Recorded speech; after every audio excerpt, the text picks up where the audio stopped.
Hello and welcome to Trout Talk here on Saga 960 AM. I'm Brendan Lang along with my broadcast partner Zach Bodenstein and Mikey K, Mike Karafalidis. Guys, we're on episode number 6 on the radio, episode number 15 here for Trout Talks. We've got a pretty good run going. We're a little bit into the season now. We'll get to talking about this past weekend and kind of what's coming up for Mississauga. And we also got a guest coming up in Sam Cosentino. No, we talked about it last week, so the cat's already out of the bag. I can mention that here off the top. That's who we'll be talking to here today. So I'm looking forward to that. Going to talk a little bit about some scouting, sort of what's coming up in that regard. But before we get to all that, of course, got to check in with the two guys that are here with me. How are you boys doing? How's everything been going lately? I know Zach, you were just on a big trip. I was, yeah. I went to Pittsburgh with a few friends, drove there. With my bladder, it's tough to make it in one go, you know. You guys know I'm always back and forth drinking a lot. So no, it was a great trip. Steelers game the Saturday night. Well, let me start that over. Penguins game the Saturday night, Steelers game the Sunday night. Great sports city, a lot of culture. Unfortunately, not much else, just a lot of buildings, very industrial. So, you know, we just kind of hung around after, watched the World Series. Wasn't a game that I was particularly interested in because it was like 8-1 Diamondbacks by the time I could sit down and watch it. But that said, really good trip. A lot of great food. Primanti's Brothers, just as I imagined it would be when I had it 10 years ago, and I envisioned it, and it was awesome. So that was great. Double meat, of course. You guys know me. So, Mikey, you celebrated your son's birthday. You've been, at the rink. How are things with you, my man? Yeah, everything's good, man. Just celebrate the birthday and stuff with family coming over and whatnot. So it was nice.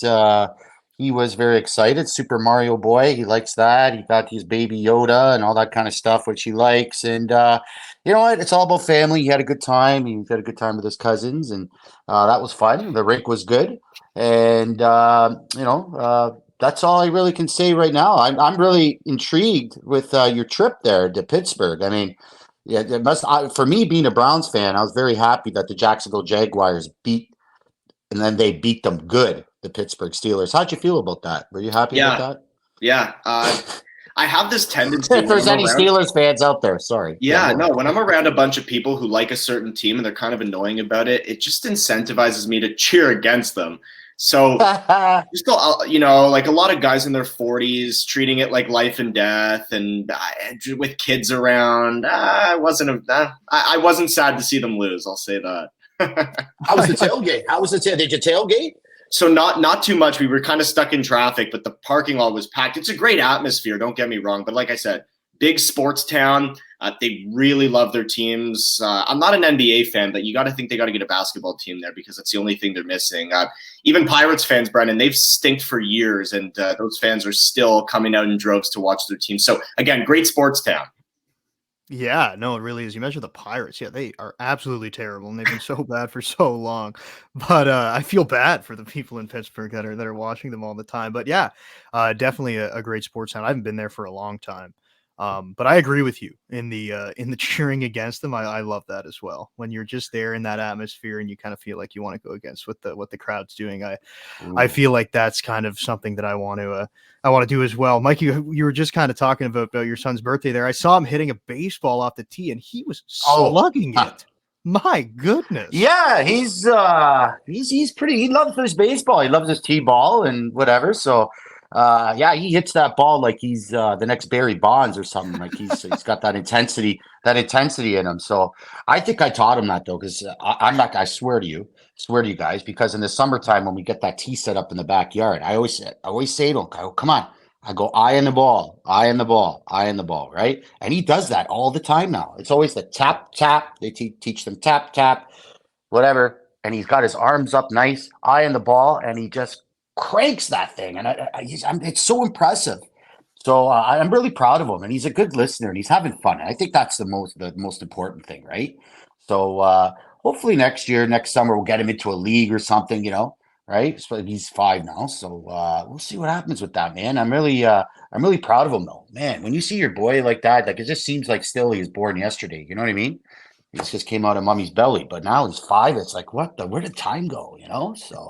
Yeah, it's unbelievable. Like I look at him every day, and I just think to myself, "What are you going to be when you grow up?" I I just remember when you came out of your mom's belly, and I was in the room all night, and she was going nuts, and I was sleeping not sleeping, but I was sitting on the on the whatever the chairs there, the couch inside of the room there, and my goodness, yeah, just time flies, boys. I tell you.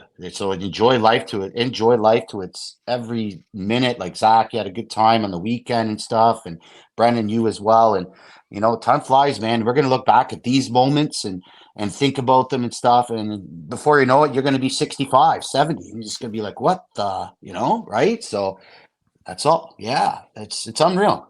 Yeah. Yeah, and I know Zach, you want to say something, but we're getting a Mikey K life lesson in the first segment. Usually Yeah. we wait Already, for the last, but we're yeah, getting it in the yeah. There first. you I go. like it. I like kind of starting the show off nice. What were you going to say, Zach? It's exactly what I was going to say. Giving us Is the that wisdom so? early. You don't have to wait 45 minutes for it. Just coming right out with it. No, that was a very heartfelt moment, man. I'm tearing up a little bit. Right. That was really sweet, man. though. Come on. That was really sweet. You've got a great boy, and we've said it on this show before, and we'd love to bring him out to a Steelhead game and show him the ropes. He's gonna come. He's gonna come.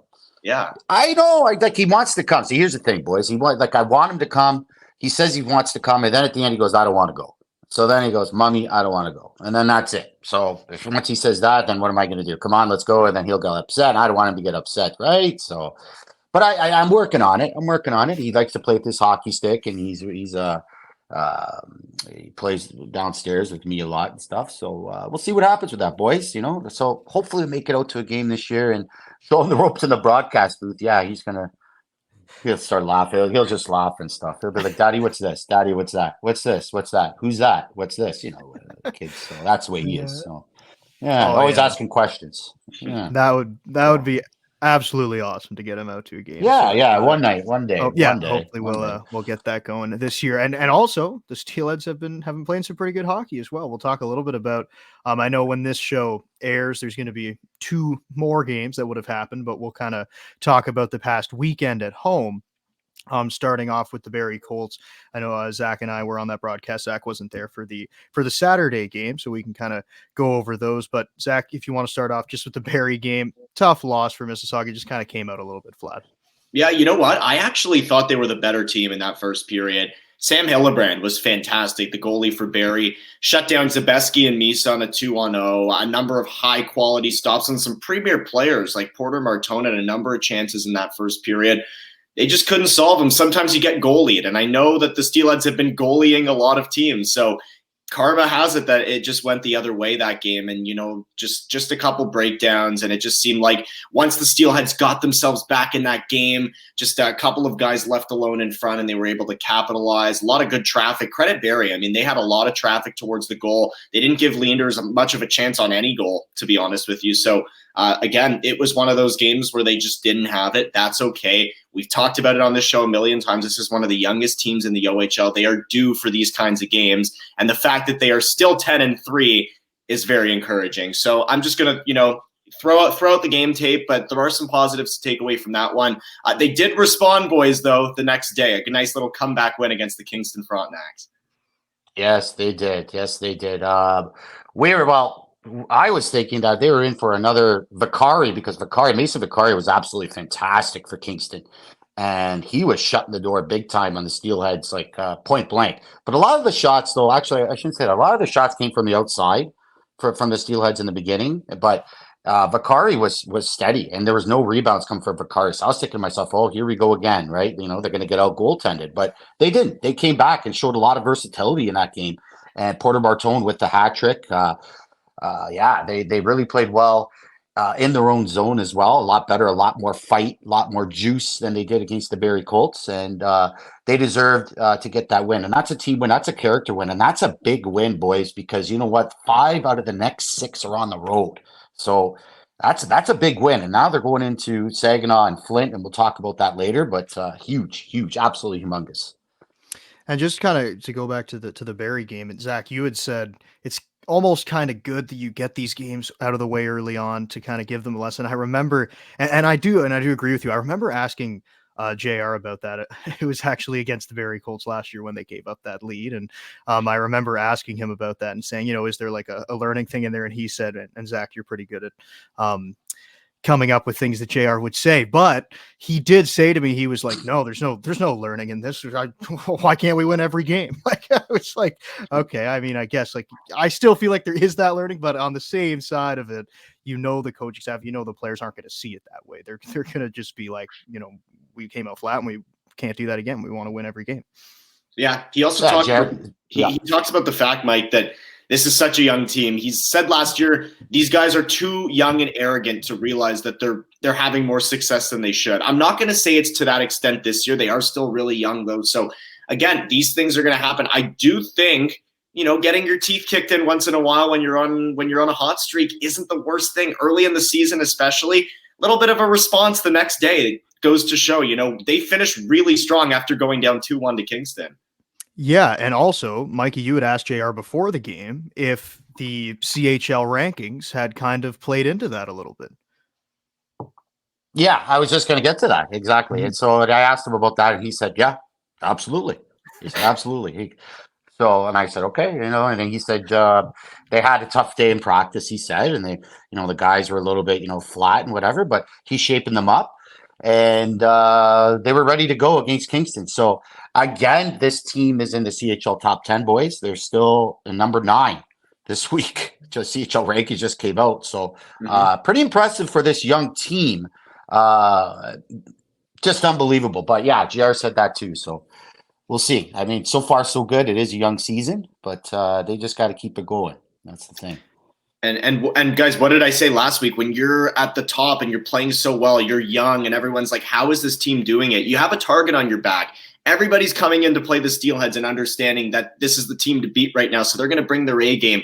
The Steelheads have to be ready for every single A game. And I think, again, that was a little bit of a reset for them on the Friday night against Barrie, understanding, okay, this is going to happen once in a while. Let's respond the next day and come out with a big one. And that's exactly what they did, Brendan, against the Kingston Frontenacs. Yeah, exactly. And Sam Hillebrand, you had mentioned him. He won the goalie of the week. So, I mean, you have that. He obviously played extremely well. And then Mikey had said coming out and starting that game against Kingston, it looked like Vakari was kind of do the same thing. And that had happened to the Steelheads a lot in the past where they would get goalie that have a ton of shots and they couldn't solve them. But then the Steelheads have kind of flipped the script, and it's been the other way around. Sometimes they are being outshot this year, but with their goalies being so strong. And that's also something that I kind of wanted to mention. We talked a lot about their goaltending, but Ryerson Leanders maybe has a little bit of a tough game in that game against Barrie. Like you said, I mean, a lot of them probably weren't his fault. They had great opportunities, but then you come back with Jack Ivankovic, and he was an absolute brick wall in that game. Like, he came out and he did exactly what Mississauga needed for them to kind of flip the script back in the other way. Yeah. What do you guys think they did differently, in the latter half of that game? I mean, they were down 2-1, having trouble scoring. How did they break through? Like, how did that game kind of flip for them in their favor? Well, I think it was getting people in front of the net, Mikey. I know you said it a lot on the broadcast. That's kind of what you were mentioning quite a bit. Yeah. They were getting people to the net. Like, they were just really pounding Vakari after, and the Porter Martone goals really just seemed to pump the team up and whatnot. And he was getting pumped up. And then the pressure started coming from the Steelheads, and the old Steelhead team started to come out with the forecheck, the hard forecheck, not letting Kingston out of their own zone, whatnot. It seemed like when Kingston got the lead, they kind of got a little bit flat themselves. But the Steelheads just kept taking it to them. So full credit to the Steelheads for that win, for coming back. So, Zach, it's like, as you said, it's better to get these games out now to get that butt kicking and to kind of say, hey, you know what, maybe we're not as good as we think we are. Maybe we have to work harder. We have to, whatnot. So I like it that they kind of got their butt. I don't like it that they got their butt kicked on Friday, but maybe it was kind of a wake up call, as JR said. So he said the same thing. So yeah, they came out hard, and hopefully they could just keep it up. And with this young team, that's the thing with the young team like this. Are they going to be able to keep this momentum up? Because these 3-3s are going to come up, and the 16-year-olds aren't used to these 3-3s, right? So are they going to be able to keep up with that? Or that's the thing. That's the thing that is kind of under the microscope with me.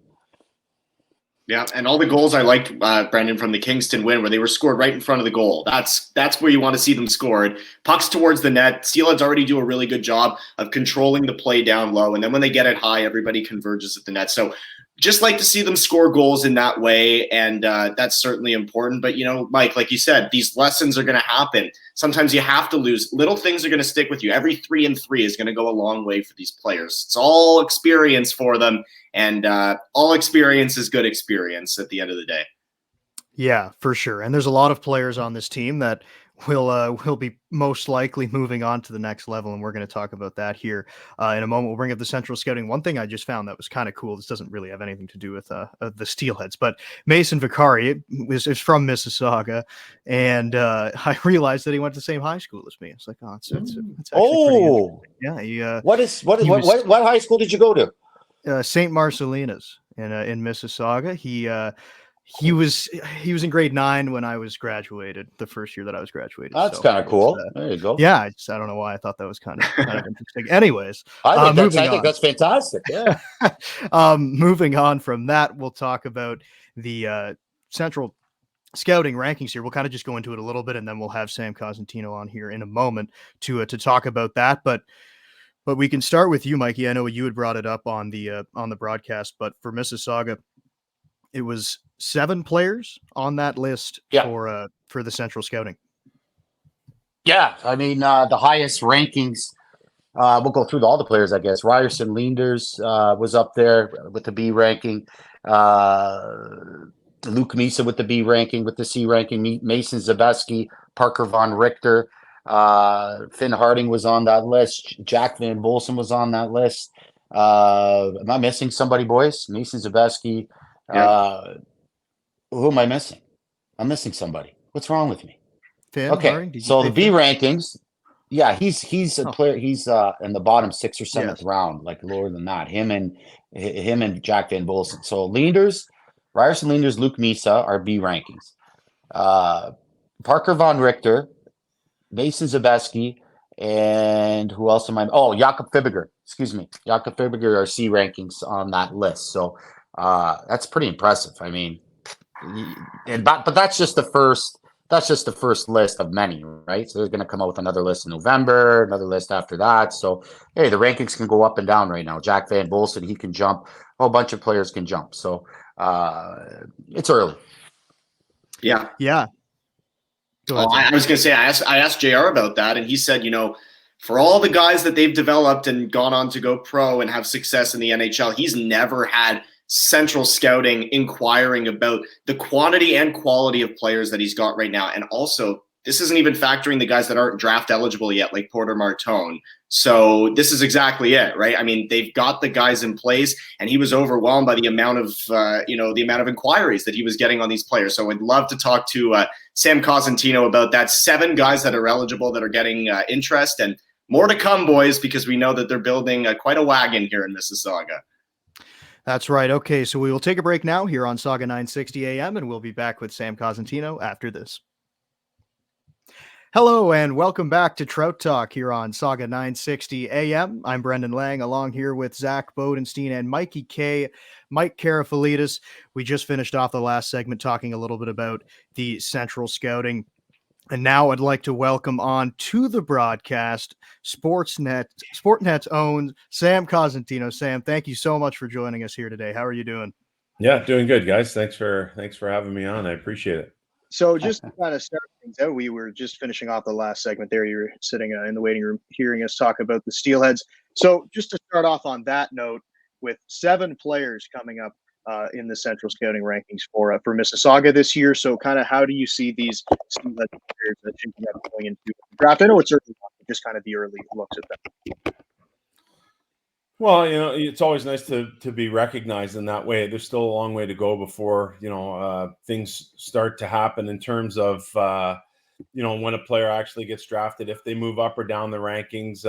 But it's nice to be recognized on that first list. And I think what it does is it inspires a lot of players to kind of continue to know that the process that they've undergone to this point is working. And so from that perspective, the reassurance is always going to come from coaches, and it's going to come from your GM. In this case, that's the same guy with James Richmond. But it's nice to know that someone outside the organization is thinking of you and thinking highly enough of you to be at the very least on the watch list. So I think that's important stuff for the players moving forward, to know that the work that they've put in the summer, the work that they've put in here in the early part of the season is being noticed. And I think that's a real positive. Yeah, Sam, I just want to thank you so much for coming on. First of all, you do great work with Sportsnet and the NHL Network, of course. Your draft coverage is absolutely top-notch as far as we're concerned around here. I just wanted to talk more about the central scouting and whatnot. So you were at the last Steelheads game against the Kingston Frontenacs, the Kitchen Rangers. You were at the game. Your thoughts on looking at Ryerson Leanders head-on, face-to-face, and Luke Misa, the highest in the rankings? We'll start with those two. Well, I was really super impressed with Leanders. I mean, you had a Kitchener team that was coming in as the top team in the Western Conference on that Sunday, and a team that had been, burning a lot of teams by big scores. And so, I thought Leanders, I don't think he was overworked in that game. I think Kitchener was off a little bit. Having said that, Carson Repkoff on a breakaway, just calm, forces Carson to make the first move, makes a good save. I think they ended up giving up one late to break the shutout in that game. But, the one thing he's going to fight is the size thing. And, there are some teams that have a 6'2" rule in place, and that's not to say that Ryerson's not going to grow to get there. But there are some people that have that, that in place, that they're not going to even look at a goalie unless he's 6'2" or more. So he'll fight that a little bit unless he continues to grow here into the second half. And as we move towards the draft and, the official central scouting group gets in there and gets the measurements again. Having said that, there's still, if you look at Buffalo, it's a team that's going to lean on Devin Levi. I think he's coming back, from an upper body issue, and there's still hope out that there's still some teams that take smaller guys. Now, Levi is an exceptional case. He's barely 6 feet. I think Ryerson was checked in at 6'1", if I'm not mistaken, on the central ranking. So I think that's an important element to be mindful of. And anytime you go into a draft and you're segmented based on size and sometimes nationality, we've seen it with Russian players in the past. That is, your market's cut down. But for Ryerson, when I watched him play in that game, my goodness, I thought he was fantastic. So he's a guy that I'm obviously going to track here. Doesn't look like we're going to have any goalies go in the first round. Things change drastically, especially once we get to the trade deadline and teams acquire multiple picks. And I think if there is a goalie going in the first round this year, it would have to be a multi-pick team, and maybe one that doesn't exist now, and one that will get there through through trade acquisitions and through the trade deadline. As for Luke Misa, I had a really good conversation with somebody about Luke this morning, and I think moving him from center to wing is probably something that was a little bit shocking for Luke at the start. But when you look at the numbers and how he's playing, I don't think you can argue with that move. So everyone wants, to play center. They want to be the guy who has the puck on their stick more often than everybody else. That also requires, an extended responsibility when it comes to your defense and your defensive awareness. Having said that, for Luke, moving to the wing and putting up numbers, that's something that I think he can focus on. And it does take some of the defensive responsibility away. It allows him to use his good shot, allows him to use his speed going wide. And it's worked out really well so far. So it's funny because this person I had the conversation with said, hey, you move over to the wing, there's 12 jobs. You move to center, there's 4 jobs. So I thought that was really, really interesting, especially if you have the ability to play on the offside. And I think Luke is smart enough and gifted enough to do that. Sam, we were talking to Porter Martone a couple weeks ago, and I asked him about the importance of learning different positions, because they have him on the wing mainly, but they also like to try him out at center a little bit. In your mind, when teams are looking from a draft standpoint, how important is that versatility, just being able to play multiple positions? Well, it's a big thing. And the guy I point out all the time is Tim Stützle. When he was coming up and playing in Mannheim in the German league, he played on the wing. When he got back to his peer group, he played center, and I think that gave scouts an opportunity to understand that at some point that's where he was going to get. And here he is as a star 90-point guy last year with the Ottawa Senators, as a guy playing the middle of the ice. I think that versatility is important, but I also think that you need to be well-rounded enough that you can adjust to the responsibilities that the different positions have to offer. You play the offside, you better be good in the backhand. You're playing center, you make sure your work is taken care of down low and in the defensive zone. And if you're playing your strong side wing, you got to be able to kind of score off the rush, get to the net, drop the shoulder, and use your body. So each of the 3 forward positions has different responsibilities attached to it. That versatility means that you have the ability to do all those things at a high level. So I think Luke is definitely one of those guys. It's nice that he was able to get some center under his belt, and who knows, maybe a move back there at some point happens for him too. But that versatility, I think, that he's shown in his game from last year to this year it's important, and it's anyone who can play more positions, more opportunities are there for you. Having said that, if you can kind of hone in on one thing and be really good at that, that's also a really helpful skill set. And the name that Zach had just mentioned there, Porter Martone, I know he's not eligible for this upcoming draft, but it will be the next year. Yes, you knew it was coming. You have to ask about him. What have you seen? I know it's hard to project too much in the future, but just kind of what have you seen from him? Yeah, he's got that power forward mentality. And so, we get back to the versatility thing a little bit. And if Porter's a guy that's thinking about moving to center, he's probably, honestly, as a guy best suited to play that power forward role. And typically you see that role on the wing. So I've liked what I've seen from him so far. His ability to go to the net, drop the gloves once in a while, use his frame to get to the net, be solid at the net front, shooting ability, all those things scream power forward to me. So, like, the game's moving back there a little bit. If you look at, and I'm not saying that fighting's going to be the one thing that you're judged on, but scouts still look at that. And if you look at the National Hockey League this year, here in the early going, like, fighting is way up to what we've seen in the last 3, 4, 5 years. To know that someone has that in their arsenal, I think it's important. Maybe more so important than it was, 5 years ago. When you're able to marry that with skill and goal scoring ability like Porter has, that screams, well, the late birthday thing is something that, it's going to be really helpful for him too, to get that additional year under his belt and know that he can dominate like he has at this level. Yeah, Sam, maybe we can get to the other players on that central scouting list for the Steelheads. Mason Zabeski's on that list. Parker Von Richter, Jakob Fibiger, who's been absolutely impressive this year, coming in as an import. Unbelievable. He looks like he's been there for about 10 years already. It doesn't even look like. To me, it takes a lot for a European in the beginning to get comfortable in the league, right? It seems like, to me, I don't know your thoughts on this, that Jakob Fibiger has just absolutely been comfortable right off the bat. Like, it just seems like he's been there for about 5 years already, and he's a veteran. Yeah, you definitely get that impression, right? So you look at the preseason, and there was enough games there to kind of get a sense for what you might think is going to happen in the regular season, but you just don't know. Like, kids get homesick. They miss their comforts of home, like food, like being around their family, their friends. There's still some opportunity to do that, with FaceTime and through social media channels and the like.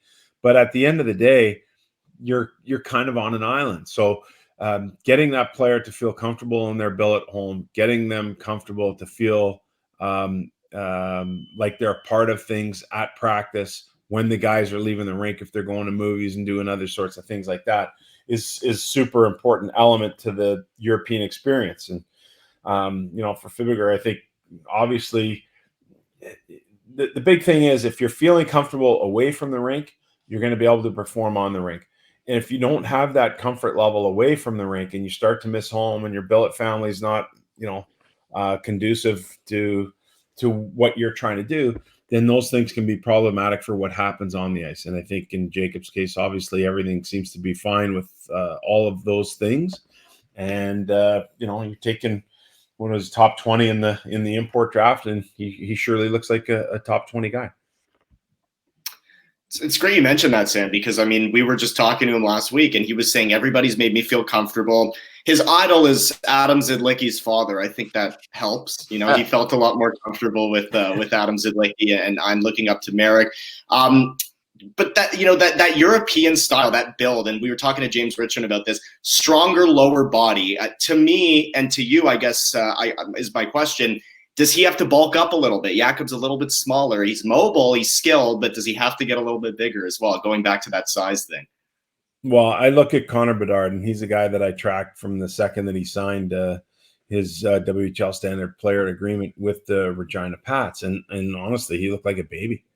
He looked like, well, my son's 10. He didn't look much older than my son. By all accounts, he wasn't really senior. Yeah, he's like a little kid. He looks like a little kid. Absolutely. Sorry, Sam. Yeah, just had to say that too. I absolutely agree.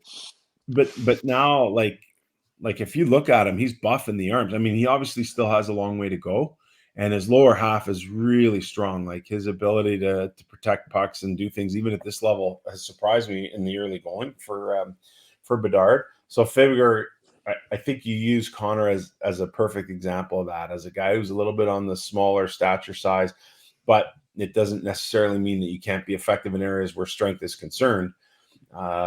Just look at those guys and understand that you're going to have to bulk up a little bit, work on the lower half, and it will come. But again, it's young. It's an age thing.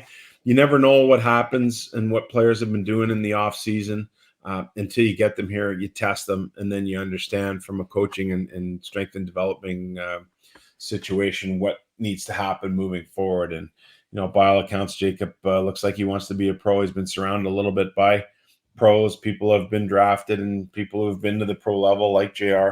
And so I think those are all positive things and good examples set for him moving forward. Another player that's on the list, and you'd mentioned his name, is Mason Zabeski, and he's somebody. Bless you. He's somebody who's kind of jumped onto the scene here. 11th round pick by the Steelheads, made the team as a 16-year-old, and now on this central scouting list. What have you thought of his game? Yeah, I liked him the other day. He's not a guy that I'd honed in on a lot up until that point, but he did jump out at me in the game against Kitchener as a guy who seems like he's a hardworking guy. I think any time you have that situation where the player is in a late birthday situation, it just gives you additional time to grow, to develop as a player, to be able to come in and play some games, at 16, and then kind of continue that progression moving forward. And so, by all accounts, Mason's that guy. He's got a pretty good shot. I think he's someone that's definitely worth tracking. What does he project to be here in the future? I guess I'll probably need some more viewings before I'd go down that road with Mason's projections. So have you been traveling and watching the Steelheads team a lot this year? I haven't seen him enough. It's been twice so far. A little bit on TV here at home, and of course, when I saw you, Mike, at the game against Kitchener. Yep. So again, just trying to sort through things. I got a couple of trips coming up, so we'll get out into the Western League for a little bit. Same thing in the Quebec League in early December. So just trying to see whatever you can whenever you're not in the studio or not traveling doing NHL stuff. So it's been a bit of a challenge here in the early going, but living pretty close to Mississauga, it'll give me the opportunity to get in there and see the Steelheads a little more often as the season goes on. Love that. Who's somebody that everybody's kind of sleeping on? Who's falling down the draft projections in the OHL when it comes to that? Who's somebody in the OHL that's not getting enough love on the draft board, at least early here in October? Yeah, you know what? I haven't dug deep enough into so the way it works, like you progress from, you look at what happens at the under 18s in April at the Worlds, and then you look at the Hlinka, and then you kind of look at the start of the season. And so from that point, I'm honed in on mostly what the first round looks like for me. That original list came out, I think it was 2 weeks ago now. The next one will come out November, I don't know, right around the 15th of November. And that will be a little bit more expensive. But to this point, Zach, I haven't really looked even to consider someone who might be a late guy or a sleeper or someone who people haven't maybe recognized. There's one kid out in Prince George that Tarek Parasak that was on the end of my list. I mean, he had 12 goals in the first, I think, 6 games for Prince George. Yeah. So something like that really jumps off the page. Is he going to end up there? Is he going to end up being a first rounder? Not likely, but a lot of times I'll use that 32nd ranking as, just to raise some awareness, throw out a name for conversation, and recognize someone who's who statistically has done some good things. So when it comes to OHL guys and who might be sleeper, who's fallen up or down, I haven't gone in depth enough to really kind of give you that indication to this point, but that kind of builds as the year goes on. Right. All right, Sam. Well, thank you very much. We do have to wrap up here in just a moment. But before we do that, I just kind of want to get a read quickly on just the NHL draft coming up. I saw that you dropped your prospect rankings there for October. So what can we be looking at here? Of course, again, it's a little ways out, but just early on. Yeah, for sure. So I guess my broad paintbrush stroke would say this, that like scouts are going to have to get around, because I'm looking at a couple of guys in the USHL that are probably first rounders, Sasha Boisvert being one of them. I look at college hockey and you think about Max Celebrini or Lev Shunov at Michigan State. Then I think about the OHL, the Dub, the Quebec League. What we haven't seen, I think, in the early going is a lot of push from Swedes, but we said that last year early in the season. And as the season progressed, their national team ended up producing, I want to say, 7 guys in the first round last year, and I would expect that sort of progression again from the Swedes. Looks like a little bit of a down year with the Finns. Aaron Kiviharju is probably the guy we're hanging our hat on there, but he's injured and will be out for a little while, so we'll see if anyone evolves from there. But looks to be like a few more Russian players, and that always creates some interesting fodder amongst scouts, and who can come over, who can't, what does it look like organizationally if you're drafting a Russian player? There's so many more things to consider now based on the geopolitical circumstance that we're in, that as talented as some Russian players may be, there's still some teams that won't go down that road at all. And there are some teams that have progressed to not going down that road until later in the draft for fear of, of PR things. But it's really interesting how they're spread out. Like, I mean, Trevor Connolly is out there in Sasha Boisvert in the USHL, like we talked about. Saw a number of guys from the Ontario Hockey League perform for Canada and winning a gold at the Hlinka. So it's really widespread this year. And of course, you have the US Under-18 program based in Plymouth that looks to be a bit of a down year there in terms of the high end. But again, that program with the off-ice workouts and the stuff that happens there, it tends to develop pretty quickly. So pretty widespread. At the top, you have Macklin Celebrini. I think if he's not a generational player, he's not far from it. I think the team that gets him is going to be really, really excited. He's tearing it up as a freshman at BU right now. It's going to be fun to watch how he progresses. Cole Iserman, crazy goal scoring ability. We're going to be talking about Cole Caulfield and Phil Kessel and Jack Hughes when, if he can stay healthy and maybe break some of those records. So from the high end, we're going to see some pretty good players. And I think the other thing I'd say about this, just kind of broad stroking it, would be, it looks to be a good year for defensemen. I think we had 7 or 8 go in the first round last year. I'd expect that number to get into the double digits, 12, maybe even 13. And that probably has something to do with some of these kids not being as affected by COVID as the draft classes before them. All right. Well, Sam, again, we really enjoy your work, and we really thank you for coming on here and speaking with us today. Have a great one. Yeah, Zach, Brennan, Mike, thanks so much for having me on, guys. Take care.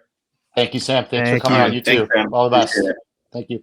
All right. That was Sportsnet's junior hockey analyst, Sam Cosentino. We'll be back to kind of wrap up that interview, put a bow on it, and also talk about some life tips coming up here as well. So don't go anywhere. You're listening to Trout Talk here on Saga 960 AM. Welcome back to Trout Talk here on Saga 960 AM. Brendan Lang here with Mikey K, Mike Karafalidis, and Zach Bodenstein, Saga 960 AM broadcast team. Guys, we just talked to Sam Cosentino. It was a great interview. A lot of great insight from Sam there. So, Zach, we'll start with you. I know we kind of went over so much stuff there. Covered Steelheads, covered other OHL players, like you were saying, just covered kind of a general of the NHL draft. But what kind of stood out to you when he was talking about some of these Steelheads guys? Yeah, first of all, I really like the way he talks about the process of the draft, how teams get a look at players, who they're looking at primarily, and kind of how they're judging them. So I thought that was really cool insight into that. But, you know, obviously high praise for the guys at the top. Luke Misa with that position change that we've been talking to on this show. And we talked to JR about how he likes Misa and Carmiras together and how they complement one another. So Luke on the wing, I think, adds more elements to his game. He can use the speed down the wing a little bit more, cut to the outside and use the shot. Leanders, I mean, we don't really talk about his size very often. That was a good point by Sam, that he is a smaller guy relative to his position, but he's also only 17, which is something we do talk about a lot. So I think, you know, he is poised to grow, and the calmness, the positioning, understanding his position, and obviously being able to execute is huge. So love the way he was talking about those two. And like we said last week, Mikey, those guys are flying up the rankings. They're flying up the rankings, absolutely. And you know what? I just wanted to expand more about Ryerson Leanders, how he talked about the size thing. And you know, he's absolutely right. You know, a lot of NHL teams, they look at goalies that are big goalies a lot these days, that are like 6 feet tall. You got to be 6 feet and older. Yeah, Ryerson Leanders is about 6'1", but he plays like he's about 6'5", right? And Sam had nothing but good things to say about Ryerson Leanders. He thinks he's going to be a first-round pick, right, if he keeps going this way.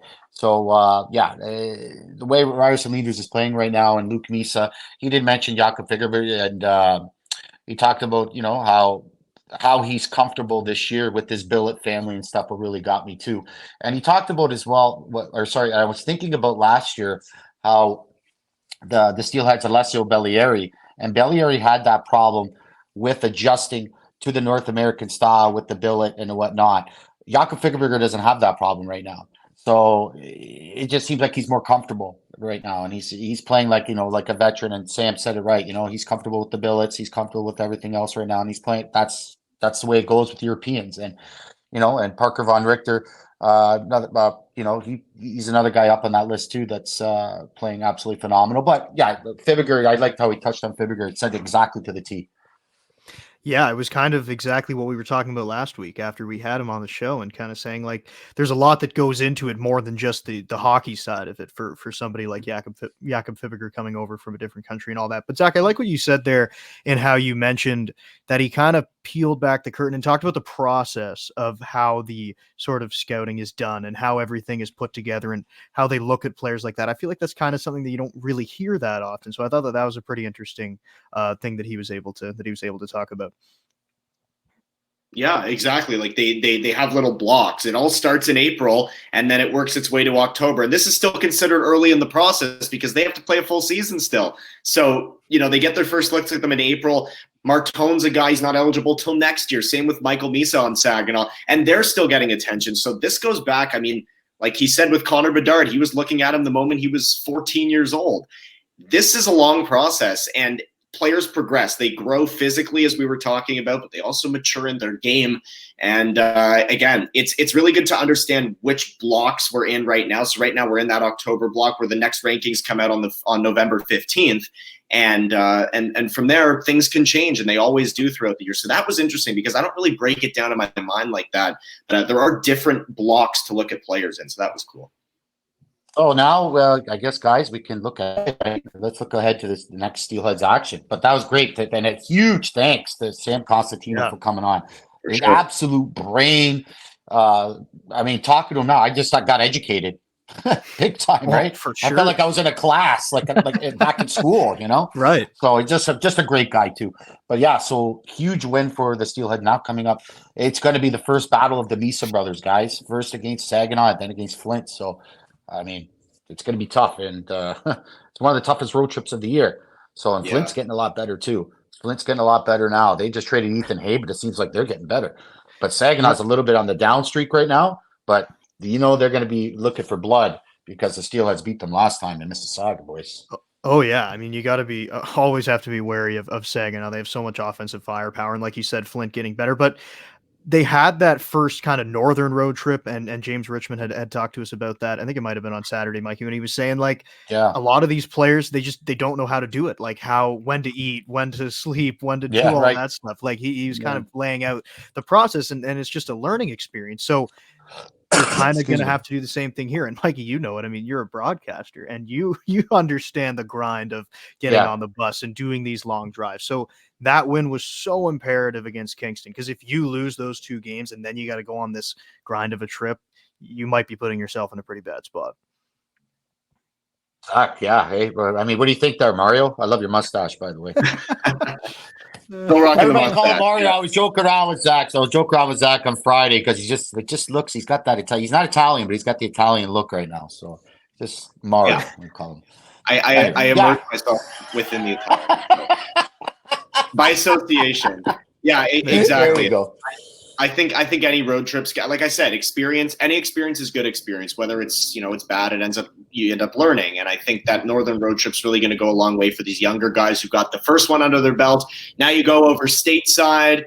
You show the passports. Everyone gets out of the bus and lines up. That's how it goes, and that's a new experience for them too. Yep. I know they went to Erie, but now this one's overnight. So let's see how it goes. I think they're well suited for it. Saginaw's going to be hungry. I mean, they outshot them by like 30 and lost the game against Mississauga. And Flint's a fun team with NHL drafted players. So I'm excited. Let's see how this goes. Yeah. Those games, of course, will have finished once the time this airs. So we we'll know what's going on that American road trip. So usually we get to life tips at the end, but you know what? We got them at the beginning. So you know what? We're going to leave it at that. Mike, that's all you need. Hit us with some wisdom right off the top. So we will keep enjoy it there. life. Enjoy life. That's right. That's how we're going to end that off. Always enjoy life. Thanks, everybody, for coming along here on Trout Talk, episode number 5 here on Saga 960 AM. For Brendan Lang, Mikey K, Mike Karafalidis, and Zach Bodenstein, we thank you for coming along, and we thank Sam Cosentino for coming on the show here today. You're listening to Trout Talk here on Saga 960 AM. Have a great day, everyone.